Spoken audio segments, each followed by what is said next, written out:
My name is Zakaria Kimanthi, and I'm reading Luke chapter 12. Meanwhile, when a crowd of many thousand had gathered, so that they were trampling on one another, Jesus began to speak first to disciples, saying, "Be on your guard against the yeast of the Pharisees, which is hypocrisy. There is nothing concealed that will not be disclosed, or hidden that will not be made known. What you have said in the dark will be heard in the daylight, and what you have whispered in the inner rooms will be proclaimed from the roofs. I tell you, my friends, do not be afraid of those who kill the body and after that can do no more. But I will show you whom you should fear. Fear him who, after your body has been killed, has authority to throw you into hell. Yes, I tell you, fear him. Are not 5 sparrows sold for 2 pennies? Yet no one of them is forgotten by God. Indeed, the very hairs of your head are all numbered. Don't be afraid. You are worth more than sparrows. I tell you, whoever publicly acknowledges me before others, the Son of Man will also acknowledge before the angels of God. But whoever disowns me before others will be disowned before the angels of God. And everyone who speaks a word against the Son of Man will be forgiven. But anyone who blasphemes against the Holy Spirit will not be forgiven. When you are brought before synagogues, rulers and authorities, do not worry about how you will defend yourselves or what you will say, for the Holy Spirit will teach you at that time what you should say." Someone in the crowd said to him, "Teacher, tell my brother to divide the inheritance with me." Jesus replied, "Man, who appointed me a judge or a arbiter between you?" Then he said to them, "Watch out, be on your guard against all kinds of greed.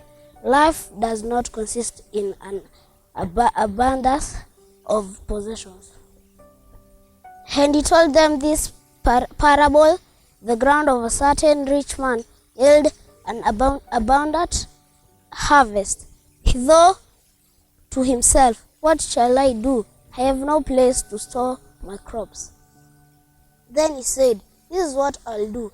I'll tear down my barns and build bigger ones, and there I will store my surplus grain, and I'll say to myself, you have plenty of grain laid up for many years. Take life easy, eat, drink, and be merry." But God said to him, "You fool, this very night your life will be demanded from you. Then who will get what you have prepared for yourself? This is how it will be with whoever stores up things for themselves but is not rich toward God." Then Jesus said to his disciples, "Therefore, I tell you, do not worry about your life, what you will eat, or about your body, what you will wear, for life is more than food, and the body more than clothes. Consider the ravens. They do not sow or reap. They have no storeroom or barn, yet God feeds them. And how much more valuable you are than birds. Who of you, by worrying, can add a single hour to your life? Since you cannot do this very little thing, why do you worry about the rest? Consider how the wild flowers grow. They do not labor or spin, yet I tell you, not even Solomon in her splendor was dressed like the one of these. If that is how God clothes the grass of the field, which is here today and tomorrow is thrown into the fire, how much more will he clothe you, you of little faith? And do not set your heart on what you will eat or drink. Do not worry about it, for the pagan world runs after all such things, and your Father knows that you need them. But seek his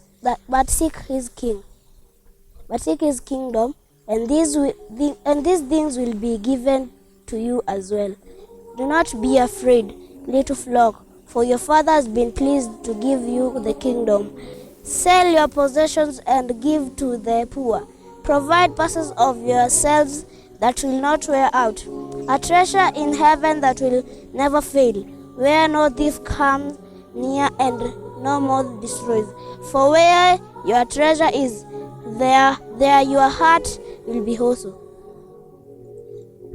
Be dressed ready for service, and keep your lamps burning, like servants waiting for their master to return from a wedding banquet, so that when he comes and knocks, they can immediately open the door for him. It will be good for those servants whose master finds them watching. Then he comes. Truly I tell you, he will dress himself to serve. Will have them recline at the table and will come and wait on them.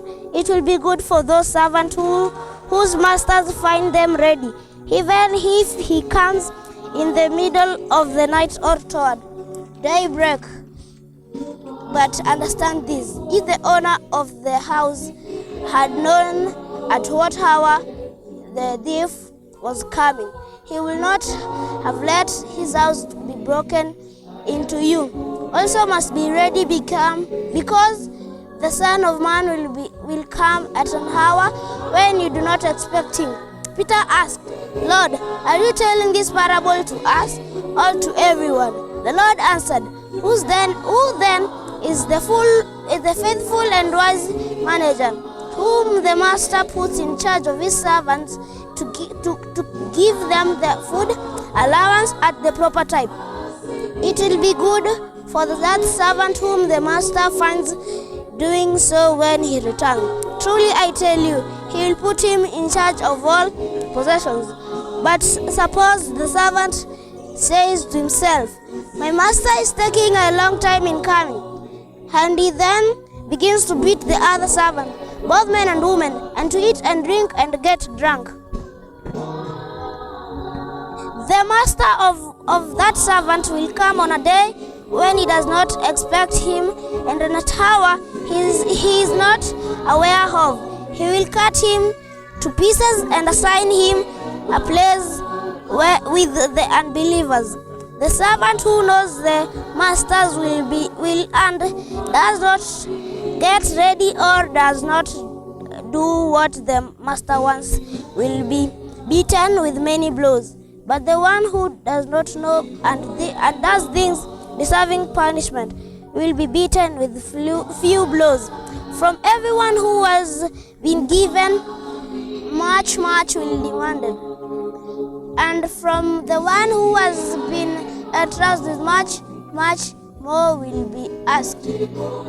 I have come to bring fire on the earth, and how I wish it were already kindled.